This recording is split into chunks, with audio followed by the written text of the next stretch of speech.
오늘 우리에게 주시는 하나님의 말씀은 신약 성경 중에 히브리서 4장 12절 13절 말씀입니다. 신약 성경 356면에 있는 히브리서 4장 12절 13절 말씀입니다. 이 계시의 말씀을 봉독할 때에 살아계신 하나님의 음성을 들을 수 있기를 바랍니다. 하나님의 말씀은 살아있고 활력이 있어 좌우에 날선 어떤 검보다도 예리하여 혼과 영과 및 관절과 골수를 찔러 쪼개기까지 하며 또 마음의 생각과 뜻을 판단하나니 지으신 것이 하나도 그 앞에 나타나지 않음이 없고 우리의 결산을 받으실 이의 눈앞에 만물이 벌거벗은 것 같이 드러나느니라. 아멘. 여러분이 잘 아시는 김두한은 어려서는 거지였고 커서는 깡패였습니다. 그래서 자기 스스로 자신의 인생에 그렇게 의미를 두고 살지를 않았습니다. 그냥 세상에 나왔으니까 풍운하처럼 세상을 살다 가리라 그렇게 생각하면서 주먹만을 휘두르고 산 사람입니다. 그러던 그가 자신의 아버지의 이름 석자를 알게 되었습니다. 자신의 아버지가 김좌진이었습니다. 당시 김좌진 하면은 만주의 이름을 알리던 불세출의 영웅 장군이었습니다. 그 순간 김두한은 자기가 장군의 아들이라는 사실을 알게 되었을 때 더 이상 인생을 되는 대로 살 수가 없었습니다. 자기 인생을 달리 보게 되었습니다. 아버지가 누군지를 알았기 때문에 그렇죠. 그래서 그 이후부터는 남의 것을 빼앗고 괴롭히는 깡패로 살 수가 없었습니다. 그래서 그가 변하게 되는데 그때부터 의적으로 또 독립군으로 그리고 해방이 돼서는 정치인으로 남은 인생을 헌신하며 산 사람이 되었습니다.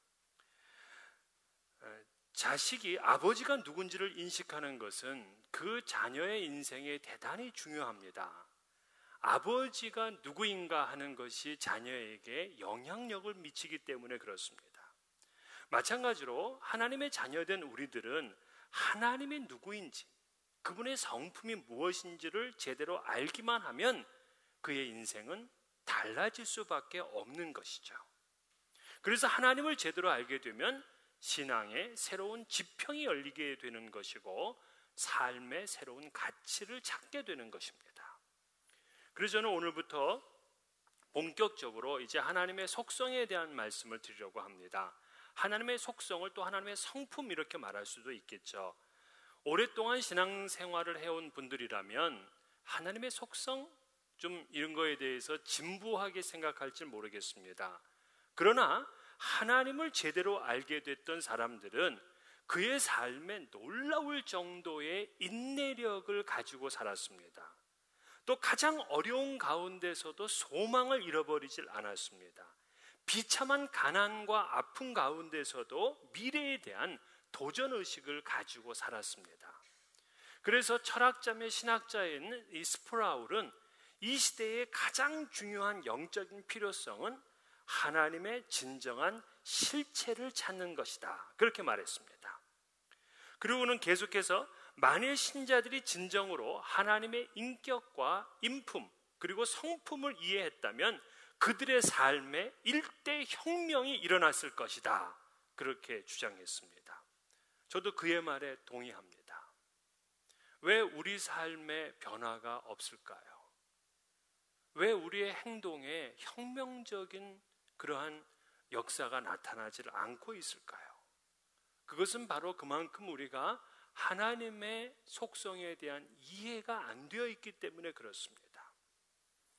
그래서 저는 앞으로 하나님의 속성에 대한 말씀을 드리면서 여러분 신앙에도 새로운 장이 열려지기를 주의 이름으로 소원합니다. 저도 몇 주 전에 설교를 하면서도 말씀을 드렸지만 정리를 해본다면 하나님의 속성은 두 가지로 나눌 수가 있다 그랬습니다. 첫째는 하나님만이 가지고 계신 속성, 이거를 인간과 공유하지 않기 때문에 이것을 개혁교회에서는 비공유적 속성이라 그렇게 말합니다. 바로 전지전능성, 영원성, 절대 주권성, 무소부재성, 이런 것 등이죠. 이런 것은 하나님만 가지고 있기 때문에 이것을 절대적 속성이라 그렇게 부릅니다. 반면에 하나님께서 인간과 공유하는 속성이 있어요. 이건 공유하기 때문에 이것을 상대적 속성이다 그렇게 부르기도 합니다. 하나님의 진실성, 하나님의 사랑, 하나님의 의로움, 선함, 거룩함, 이런 것 등은 인간과 함께 공유하는 그런 하나님의 속성이 되겠어요. 그러면 왜 하나님의 성품, 하나님의 속성을 이렇게 나누느냐? 왜 비공유적 속성과 공유적 속성을 나누느냐? 그 이유는 바로 하나님의 속성에 따라서 우리의 존재와 우리의 삶의 문제가 바뀌어지기 때문에 그렇습니다. 이게 무슨 말인가? 이제부터 제가 좀 어려운 말을 할 겁니다. 그래서 여러분들이 보통 때의 정신력 가지고 들으면 이거 이해 못합니다. 그러니까 이 시간에는 집중하셔야 되는데 5분만 집중하시면 됩니다. 먼저 하나님과 우리가 공유하는 속성이 있어요. 이 공유하는 속성은 우리의 to do, 다시 말해서 삶의 문제예요. 하나님과 공유하는 속성이기 때문에 우리는 하나님을 본받고 하나님에게까지 이르려고 노력을 해야 되는 것입니다. 그렇게 해야 되는 거죠. 그래서 이것을 to do의 문제라고 하는 거예요. 바울 사도는 그리스도의 장성한 분량이 충만한 데까지 이르리니 그랬어요. 신앙인의 목표가 뭐냐?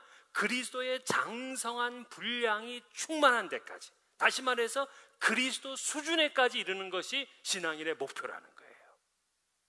그러면 어떻게 우리가 그리스도 수준까지 오를 수가 있습니까? 그거는 바로 하나님의 성품을 따르는 거예요. 하나님의 성품을 배우는 것입니다. 그래서 우리가 예수를 믿고 바로 천국 가지 않잖아요. 천국 갈 때까지는 시간이 걸립니다. 그 시간 동안 뭐 하라는 것이냐? 하나님의 성품을 배워가라는 거예요. 하나님의 성품을 닮아가는 것입니다. 그래서 하나님의 의로운 것처럼 우리도 의로워지고, 하나님의 거룩하신 것처럼 우리가 거룩을 본받고, 하나님의 사랑처럼 우리가 세상 사람들을 사랑하고, 하나님의 선하심처럼, 하나님의 진실하심처럼 이 땅에서 선하고 진실하게 살아라 하는 이 문제가 바로 하나님의 공유적 속성 to do의 문제라는 거예요. 이거 반했습니다. 여기 이해하시나요? 이해하시면 한번 아멘 하겠습니다. 이해하시나요? 예, 그럼 이해하셨어요? 그 다음에 우리가 이제 베드로 사도도 그런 얘기를 했어요. 하나님의 성품에 참여하라 하는 말을 했어요. 베드로후서 1장 4절부터 7절에 보면 이로써 그 보배롭고 지극히 큰 약속을 우리에게 주사 이 약속으로 말미암아 너희가 정욕 때문에 세상에서 썩어질 것을 피하여 신성한 성품에 참여하는 자가 되게 하려 하셨느니라. 그러니까 하나님께서 우리에게 큰 약속을 주셨는데 그 약속은 우리가 세상에서 썩어질 인생으로 살 것이 아니라 하나님의 신성한 성품에 참여하는 자가 되기 위해서 우리에게 약속을 주셨다는 것입니다. 그러므로 너희가 더욱 힘써서 너희 믿음의 덕의 지식을, 지식의 절제를, 절제의 인내를, 인내의 경건의 형제 우애를, 형제 우애의 사랑을 더하라, 이렇게 얘기를 했어요. 그러니까 덕, 지식, 절제, 인내, 경건, 형제 우애, 사랑, 이거 다 하나님과 공유하는 속성들입니다. 우리가 가져야 될 신앙의 덕목들이에요. 그래서 우리는 하나님의 공유적 속성을 알게 되면 그렇게 살기 위해서 노력을 해야 돼요. 그래서 하나님의 공유적 속성은 to do의 문제입니다. 근데 비공유적 속성, 다시 말해서 전지, 전능, 영원, 무소부재, 절대 주권, 이런 것 등은 하나님만 가지고 있는 거예요. 이거를 우리 인간이 가지려고 해서는 안 돼요. 인간이 흉내내서도 안 되는 것입니다. 사단이 하와를 미혹을 했습니다. 선악을 알게 하는 나무의 열매를 따먹으면 어떻게 될 것인가? 그럴 때 너희가 결코 죽지 아니하리라. 다시 말해서 너희는 영원성을 얻게 된다, 이렇게 얘기를 한 거예요. 또 선악을 또 너희가 눈이 밝아져서 하나님과 같이 되며 선악을 알 줄 하나님이 아신다 그랬어요. 그 말은 뭐냐면 너희가 선악을 구별할 수 있는 전지성을 갖게 될 것이다, 이런 얘기입니다. 이것은 모두 다 하나님의 절대적 속성에 대한 도전인 것이죠. 이 비공유적 속성, 절대적 속성은 하나님과 우리와의 존재의 차이를 나타내고 있는 거예요. 그래서 인간이라는 존재는 하나님을 의지하고 하나님께 우리의 인생을 의탁하며 살아가는 존재예요. 그분의 말씀에 절대적으로 순종해야지만 되는 존재입니다. 그렇기 때문에 이 비공유적 속성은 우리의 존재를 나타내고 있는 거예요. 그래서 이것은 to be의 문제다, 그렇게 말하는 겁니다. 좀 어렵죠? 예. 그런데 이제 여러분에게 제가 복음을 드리면 비공유적 속성과 공유적 속성을 몰라도 돼요. 뭐 이거 안다고 뭐 우리가 천국 더 잘 가는 것도 아니란 말이에요. 그러나 우리가 이 전체를 다 합쳐서 하나님의 속성, 하나님의 성품이라고 하는데, 이러한 속성을 우리가 더 잘 이해하게 되면 하나님이 어떤 분이신지, 그리고 나는 어떠한 존재인지, 그리고 나는 이제부터 어떤 삶을 이 땅에서 살아가야 되는지를 더 잘 알게 되는 것은 분명해요. 그것만은 분명히 아셔야 됩니다.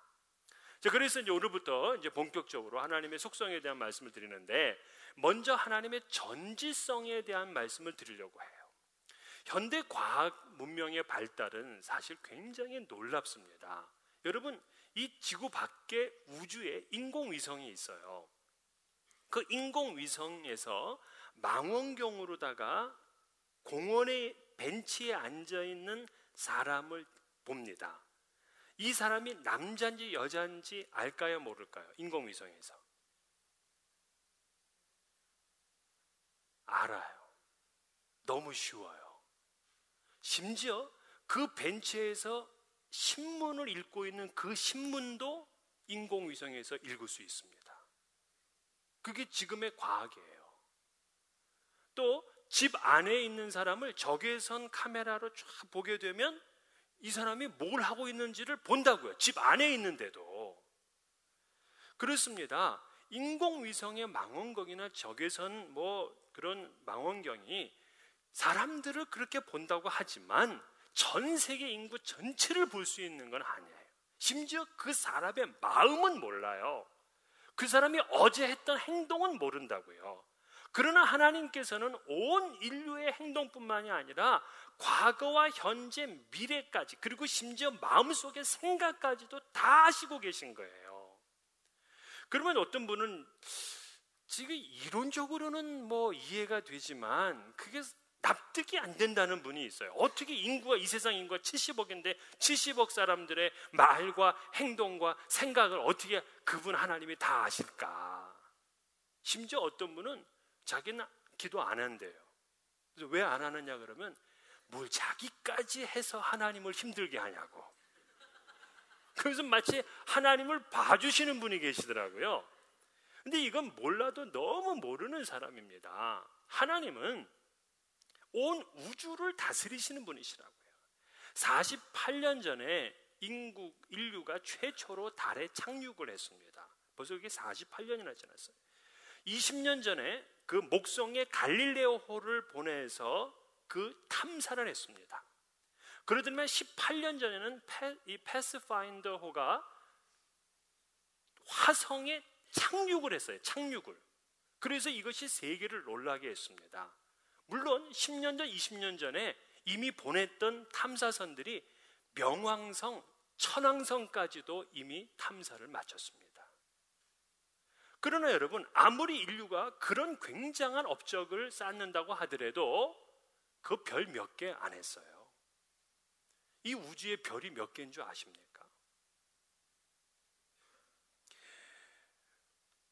우리가 이 별이 몇 개인지를 한번 세볼 때 뭐 별 하나, 나 하나, 별둘, 나둘 이러면서 이제 우리가 별을 세잖아요.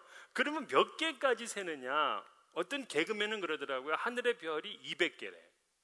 왜 200개냐 그랬더니 별이 빽빽해서 빽빽하니까 200개라는 거예요. 그런데 밤하늘의 별을 몇 개를 우리 눈으로 볼 수 있냐면은 6,000개를 볼 수 있습니다. 6,000개. 근데 지구 반대편은 못 보기 때문에 한 번에 볼 때 3,000개까지를 볼 수 있다 그래요. 근데 하늘에 우리가 눈에 보이는 6,000개만 있는 게 아니에요. 이 은하계 있잖아요. 은하계 안에 별들이 1,000억 개가 있답니다. 1,000억 개. 그러니 상상이 안 되죠. 지구도 별 하나인데 이게 1,000억 개니까. 근데 그런 은하계가 우주에 몇 개가 있느냐면 1,000억 개가 있다는 거예요. 나는 이 사람들 그냥 하는 얘기 같아요. 천문학자들 하는 얘기 보면은 너무 허황돼요. 그래서 저는 또 그들이 얘기했으니까 한번 계산을 해본 거예요. 왜냐면 1,000억 개의 은하계 속에 한 은하계 1,000억 개, 이 계산이 안 되잖아요. 그래서 한번 제가 전 인류가 70억이니까 70억 명이 한 사람이 몇 개의 별을 나눠 가질까 하고 계산해 봤더니 한 사람당 1조 4천억 개의 별을 나눠 가져요. 말이 됩니까? 한 사람당 1조 4천억 개라니까. 여러분 땅 몇 평 가지고 계세요? 여러분이 정말 힘들고 어려울 때마다 별 한 개의 일부씩만 파세요. 그러면 1조 4천억 불 들어옵니다. 하나님은 이런 별들을 다 운행하신다고요. 뭐 부딪히기를 해요. 뭐 한 번도 이 수성과 지구와 뭐 목성 한 번도 부딪혀 본 적이 없잖아요. 왜 그래요? 하나님이 다 아시고 전부 다 모든 걸 주관하신단 말이에요. 그러니까 70억 명 정도의 사정과 소원 이거 다 하신다고요. 한 사람당 1조 4천억 개의 별들도 다 운행을 하시는데 그 여러분 기도 제목 몇 개씩 있으세요? 제가 신방 가서 기도 제목 물어보면 10개 이상 하시는 분이 없어요. 3개 하면은 막 긁어대요.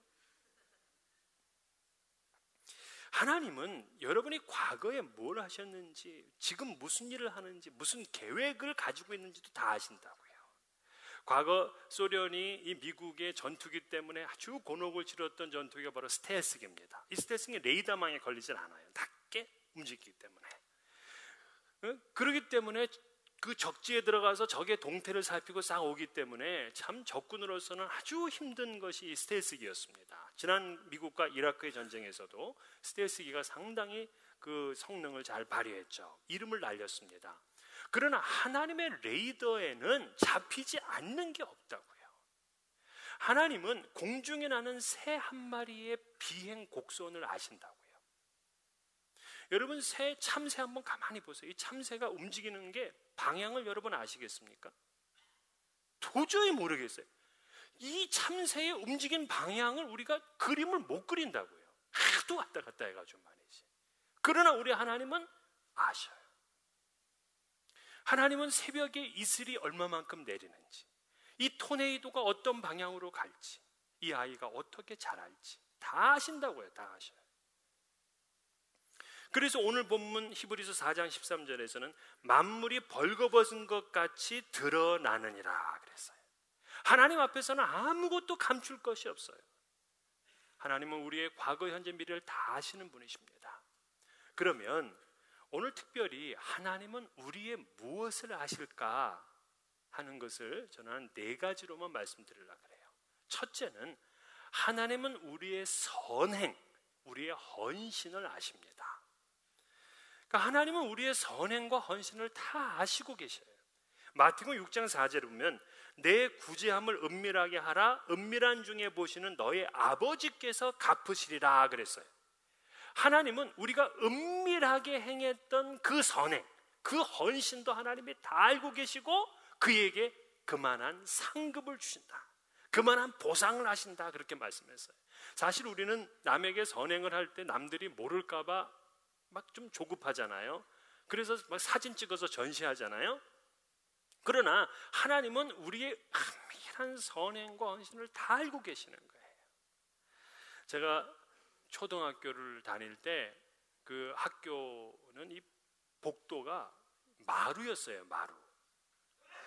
그 마루였기 때문에 항상 그거를 이제 닦는 거를 학생들에게 시켰습니다. 그래서 책가방에는 항상 그 왁스하고 그리고 걸레, 마른 걸레가 이제 들어있죠. 그래서 매 이 새해가 되면은 엄마들이 그 이제 걸레를 이렇게 만들어 주셨잖아요. 그걸 이제 들고 가서 자주 닦습니다. 그러다가 이 장학관 검열이 나온다 하면은 그날 집에 못 가요. 애들이 그냥 다 이 복도에 붙어가지고 이제 그걸 닦아야 돼요. 그래서 잘 닦아야 선생님이 보내시는데, 그때 우리 담임 선생님은 누구를 보내냐면 동시에 시작했다 끝나서 보내는 게 아니라 열심히 하는 애는 보내고 열심히 하지 않는 애는 계속 닦게 했어요. 그러니까 애들은 요령이 생겨가지고서 마루를 보고 닦는 게 아니라 선생님 얼굴을 보고 닦아요. 그래서 선생님이 자기랑 눈이 마주칠 때쯤 되면은 열심히 이렇게 닦는단 말이에요. 그러나 이제 저같이 이제 그 왕족 가문의 그 자손들은 그렇게 이제 안 한다고요. 우리들은 어떻게 하냐면 그냥 열심히 닦는 거야. 열심히 누가 보나 안 보나 열심히 닦아.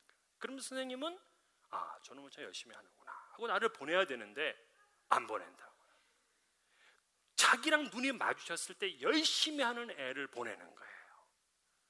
저는 그때 알았어. 이 세상은 불공평한 세상이구나. 제가 깨달았다고요.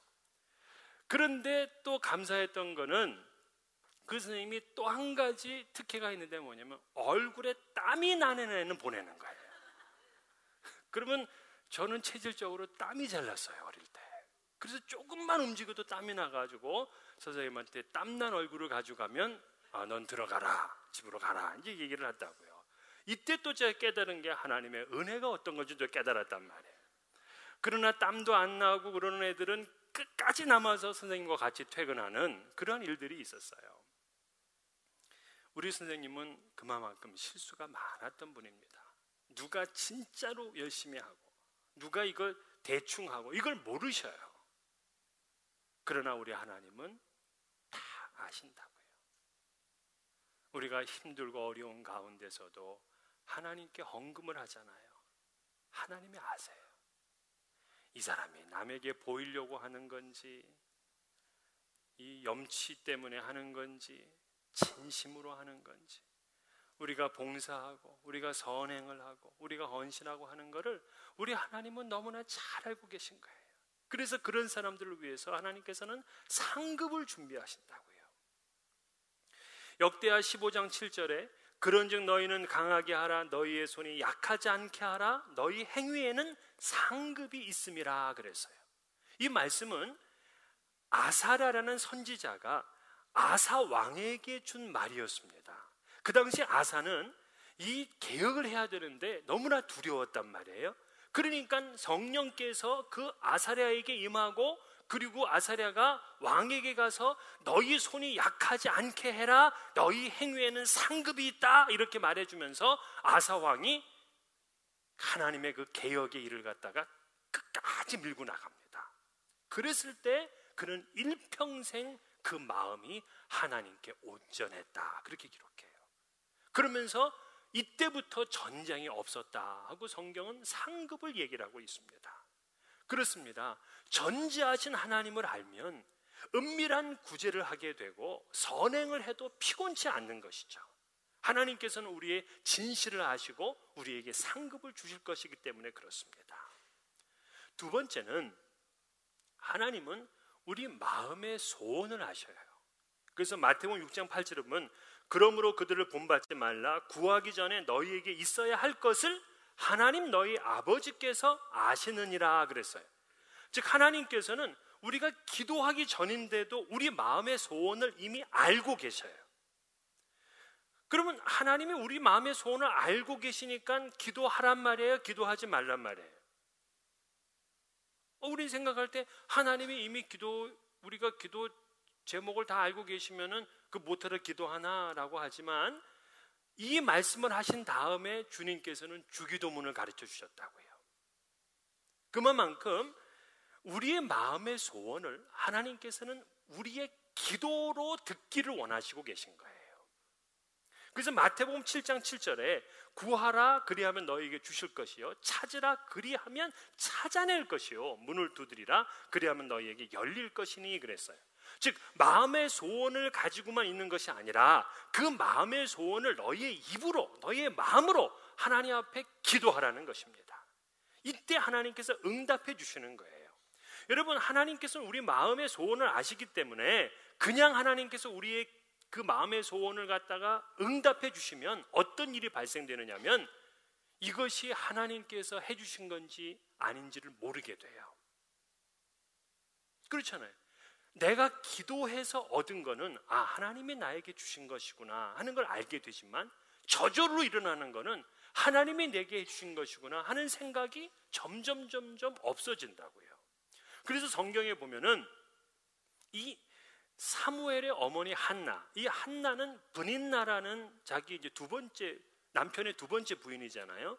그 브닌나 때문에 아주 힘들었어요. 그래서 하나님 앞에 늘 나가서 울면서 기도했다고요.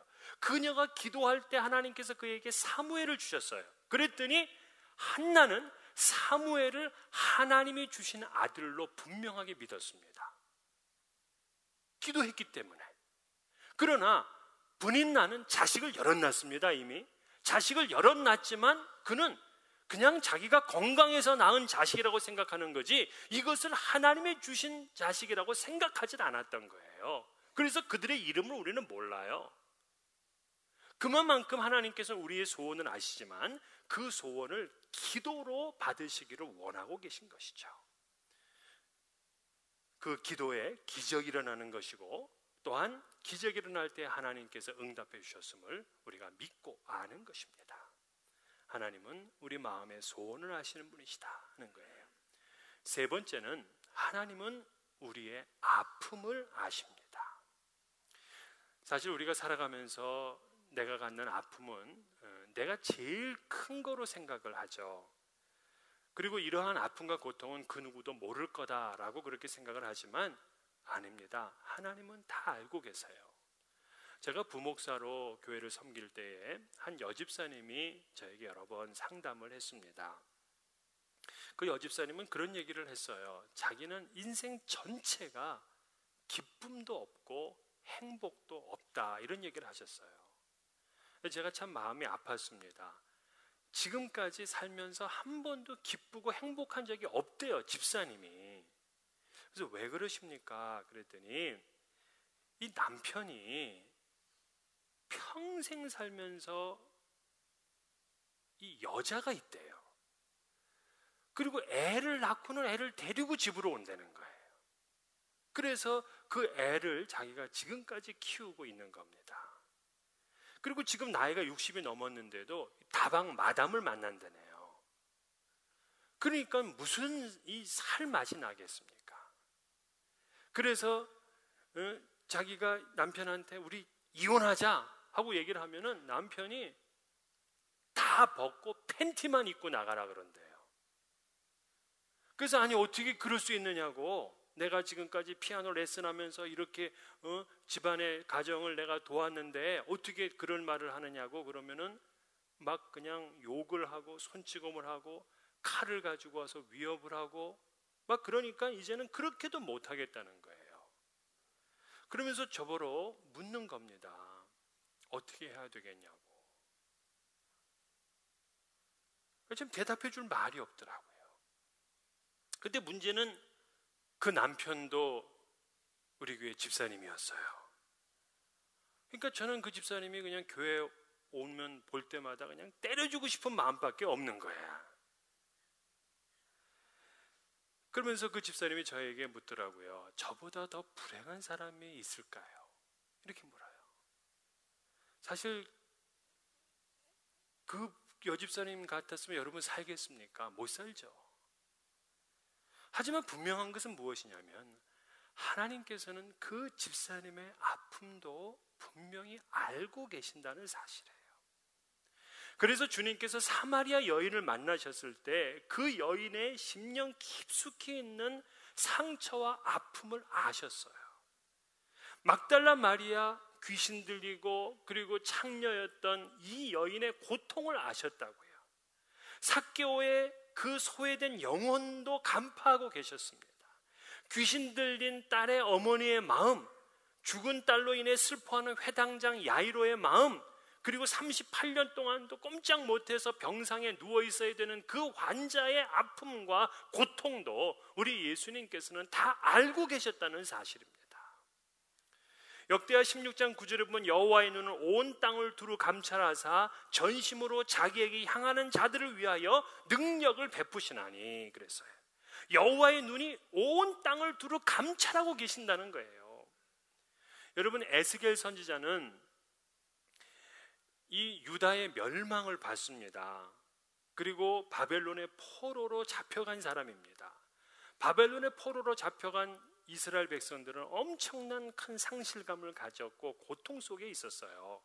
그런데 그때 에스겔도 너무나 괴로워서 하나님 앞에 그발강가라는 곳에 그발강 그 가에 가서 기도를 했습니다.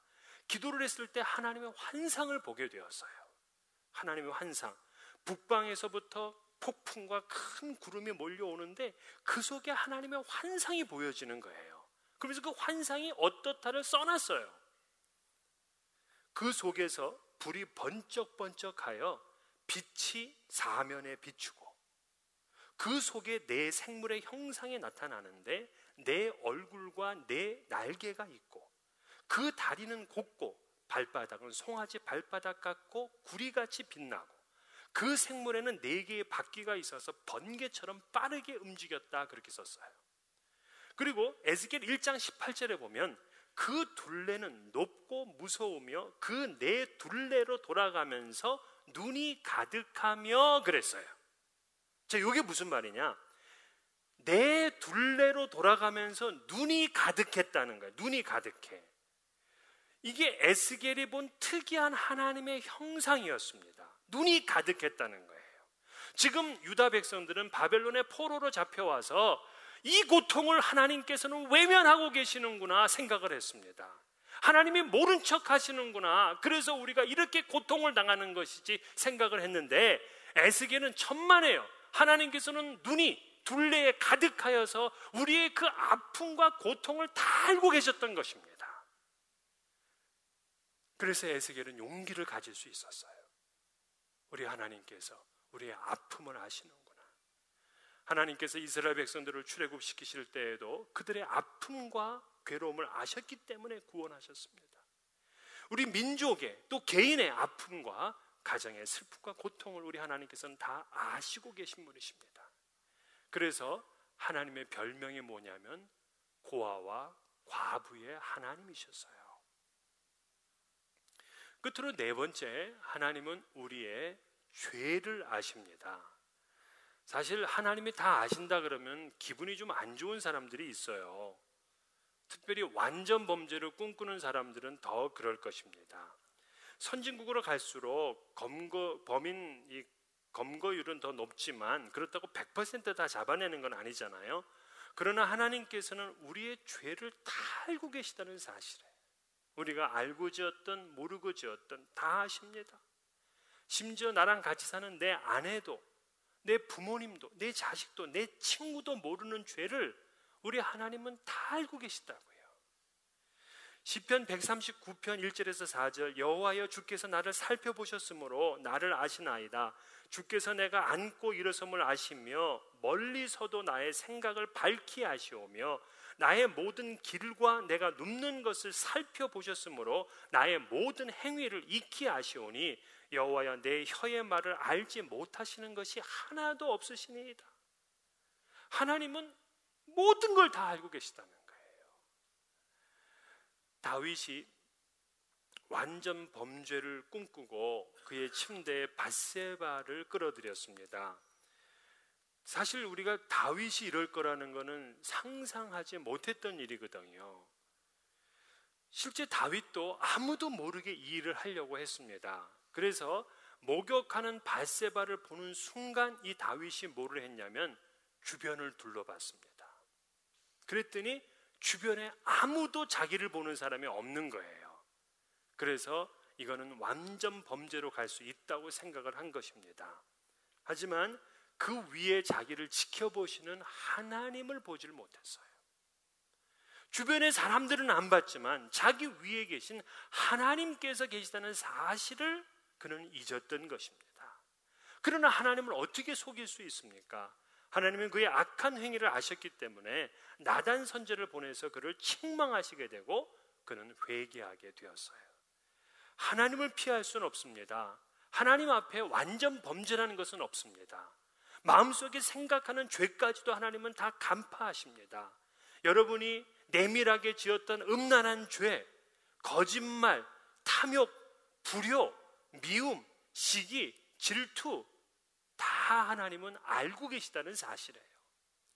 그런데 하나님이 이렇게 우리 죄를 다 알면서도 불구하고 놀라운 사실 두 가지가 있는데, 첫째는 이러한 우리를 위해서 예수 그리스도를 보내주셨다는 사실입니다. 그래서 로마서 5장 8절에 우리가 아직 죄인되었을 때에 그리스도께서 우리를 위하여 죽으심으로 하나님께서 우리에 대한 자기의 사랑을 확증하셨다 이렇게 말했어요. 그만큼 죄인인데, 그만큼 어마어마한 중죄인인데 오히려 당신의 아들을 죽게 하심으로 우리를 용서해 주시는 이 놀라운 은혜를 베풀어 주셨습니다. 이 사실이 놀라운 거죠. 또 두 번째는 우리가 죄를 짓게 되면 그 죄를 씻을 수 있는 방법을 가르쳐 주셨어요. 요한 1서 1장 9절에 만일 우리가 우리 죄를 자백하면 그는 미쁘시고 의로우사 우리 죄를 사하시며 모든 불의에서 우리를 깨끗하게 하실 것이라 그랬습니다. 그렇습니다. 하나님은 우리의 죄를 다 아시지만 우리의 죄를 회개하면 다 씻어주시고 깨끗하게 해주실 것을 믿으시기를 바랍니다. 이사야 43장 25절에 나 곧 나는 나를 위하여 내 허물을 도말하는 자니 내 죄를 기억하지 아니하리라 그랬어요. 그래서 이 말씀을 보게 되면 죄를 지으면 하나님께서 우리 행위의 책에 기록을 하십니다. 기록을 하세요. 근데 기록을 하셨지만 회개를 하게 되면 그 기록한 것을 지우시겠다 이 말씀입니다. 이것이 하나님의 은혜며 하나님의 사랑이죠. 우리의 죄를 다 아시지만 전지하신 하나님이시지만 그 은혜와 사랑의 속성 때문에 우리가 회개하게 되면 그 모든 죄를 다 도말해 주실 것을 약속해 주셨습니다. 그렇다고 하나님이 우리가 회개하면 다 용서하시니까 마음껏 죄를 짓는다? 그건 안 되는 말입니다. 늘 두렵고 떨리는 마음을 가져야죠. 현장에서 가늠하다 잡힌 여인, 예수님도 그를 용서해 주셨지만 그에게 하신 말씀 뭐냐면 다시는 죄를 범하지 말라 하고 그에게 준엄하게 꾸중을 하셨어요. 오늘 이 시간 여러분들이 전지하신 하나님을 깊이 있게 만나시기를 바랍니다. 하나님께서는 우리의 선행과 우리의 헌신을 다 아시기 때문에 반드시 우리에게 상급을 내려주십니다. 또 하나님께서는 우리의 마음의 소원을 아십니다. 그래서 반드시 그 기도에 응답을 주시는 분이시고요. 또 하나님께서는 우리의 아픔을 아시기 때문에 우리를 위로하시고 우리에게 새로운 인생을 살아갈 수 있는 용기를 주십니다. 또 하나님은 우리의 죄를 아십니다.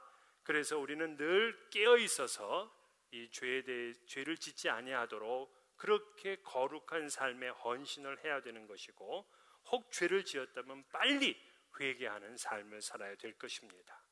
하나님께서 우리의 모든 것을 다 아신다면 감사하고 고마운 일이지만 동시엔 두렵고 무서운 사실입니다. 더욱더 겸허하게 자기를 쳐서 복종시키는 여러분이 되시며, 또 동시에 우리의 고통과 아픔을 모두 다 아시는 주님께서 더 좋은 것을 채워주실 것으로 믿고 하나님을 찬양하는 여러분 되시기를 주의 이름으로 축원합니다. 기도하시겠습니다. 전지하신 하나님, 이 시간 우리의 모든 것을 다 아시는데 우리는 그 누구도 모를 것처럼 그렇게 뻔뻔스럽게 지내왔습니다. 주여, 이 시간 용서해 주시옵시고 하나님 앞에 두렵고 떨리는 신앙생활을 할 수 있도록 도와주시옵소서. 또한 우리의 선행과 헌신, 우리의 아픔과 우리의 소원까지도 하나님은 다 아시오니 우리에게 위로가 있게 하여 주시옵시고 주님이 줄 상급을 기대할 수 있게 하여 주시옵시며 우리의 소원도 주께서 응답해 주실 것을 믿고 하나님 앞에 기도하는 우리가 되게 하여 주시옵소서. 예수님의 이름으로 기도하옵나이다. 아멘.